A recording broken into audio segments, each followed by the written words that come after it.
యేసు ప్రభువు తండ్రిని నా దేవుడు అని పిలిచాడు. తండ్రి కూడా యేసు ప్రభును దేవా అని పిలిచాడు. ఎక్కడ?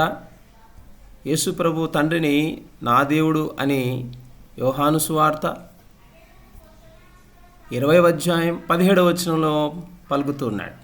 తండ్రి కుమారుని దేవా అని హెబ్రీ పత్రిక 1వ అధ్యాయం 8వ వచనంలో పలుకుతున్నాడు.